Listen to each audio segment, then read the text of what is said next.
అయితే మా ఆయన వల్ల చిన్నమ్మకి భూమి రాసిచ్చిల్లు అన్నాం కదా. ఎందుకు ఆమెకు రాసిచ్చిల్లు అని అంటే, ఆమె మా ఆడపడుచు పెళ్ళప్పుడు మా మామయ్య చనిపోయినప్పుడు తాపకిన్ని డబ్బులు ఇచ్చింది. అవి 15 lakhs అయినాయి. అయితే మా మరిది వాళ్ళు 14 గుంటల భూమి అమ్మినప్పుడు అయితే ఆ వచ్చిన డబ్బులు ముగ్గురి అన్నదమ్ములకు వస్తుంది కదా. అన్న నీకు వచ్చే పాలు కూడా మేమే తీసుకుంటున్నాం కదా డబ్బులు.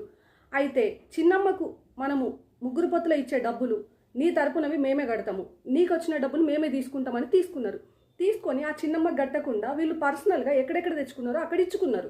ఇచ్చుకుంటే ఆమె చేంజ్ చేసింది, గోల చేసి నాకు తెలియదు, ఇప్పుడు నాకు ఏదన్నా రాసేయండి, మా ఆయనకు మా కొడుకుకి చూపించాలి, వాళ్ళు కూడా నన్ను బాగా అంటాను, గిన్ని సంవత్సరాలు అవుతుంది, అడ్డీ లేదు ఏం లేదు ఐదని చెప్పేసి వాళ్ళు అంటల్లని ఆమె ఏం చేసింది, ఆగం చేసి ఇద్దరు మా ఆయన వాళ్ళ తమ్ముళ్ళతోటి రాపించుకొని మా ఆయన చేత సంతకం పెట్టించుకొని కథము ఆమె వెళ్ళిపోయింది.